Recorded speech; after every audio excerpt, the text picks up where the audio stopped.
James Melendez, I'm going to talk about this amazing fragrance. It's by Penhaligons. It is called Blenheim Bouquet. Stay tuned.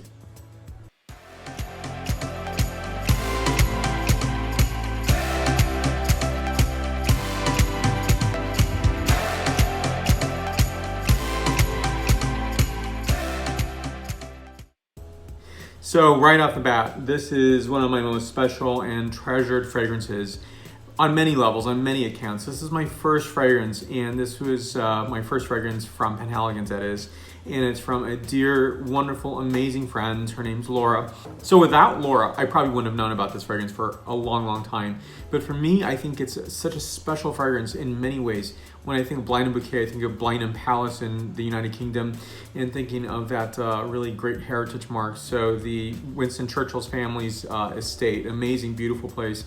And there's some great evocations that come in with fragrance. So I'm not going to talk about this fragrance right at this very moment, but I will frame it in terms of saying fragrance for me is very special.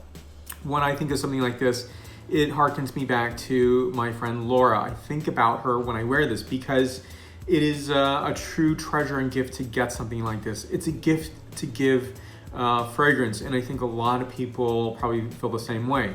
But for me, I actually wear fragrance daily, and I wear it for a lot of reasons. And if it's not a good day or not a great day or a fantastic day, it just accentuates the positive no matter where you are in your state of mind. For me, I think of, say, Laura for this fragrance, or I think of, say, my mother when I smell Christian Dior Durissimo. And for me, those are all positive attributes about each important person in my life. And so fragrance, it does so many amazing things. And the converse is true, which is when you smell something terrible, you might associate that with a bad experience. That is really, the heart of the matter, is to get back to the positive center of who we are. And fragrance does that. And that's why it has such a long lineage. It is something that's talked about in the New Testament in terms of, say, the baby Jesus, who is adorned with gold, frankincense, and myrrh. Frankincense and myrrh are really those properties of fragrance material. They are something that is not thought of, especially during that period of time, 2 millennia ago, was thought of something as, I'm sure, a very wonderful smell, but also transformative, also spiritual, also medicinal. So that's the beauty of this art form. So fast forward, you see this producer right here. Now this is Blenheim Bouquet. The packaging is so wonderful. It's this old-timey packaging showing the royal warrants of HRH, Duke of Edinburgh, as well as Prince of Wales. And so this is, very old, one of Britain's oldest well-known perfume or fragrance houses. And so it always has these really cute bow ties on them. This has kind of fallen off. I try to, glue that back on. But ultimately, it is a successful fragrance. So I'm going to put some on right now. But ultimately, when I look at fragrance, I look at it this way. Would I buy it again?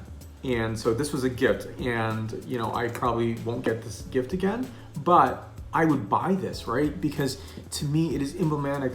It transforms me. It gets me to a different place in my mind. It also gets me not just a transformative place, but it makes me think of sophistication, good things. It makes me think of... I actually go and I think about this in terms of England. You might smell this at Royal Ascot. You might smell this in a very, posh experience in London. Sometimes I wear this and I think of maybe a Church of England service, or maybe an Easter service, Easter Mass, and you're smelling this amazing fragrance because everybody's dressed up. And this is a daytime fragrance. To me, this is a spring fragrance. So when I say daytime, that means year-round. And when I think of spring, I think of, nighttime in addition to daytime. Do we calibrate that way? I think sometimes we do, but sometimes I break the rules that I wouldn't say I create rules for wearing fragrance, but I actually just have a very liberated view of it. And so if I feel like wearing it, it's wintertime and it's nighttime, I'll wear it.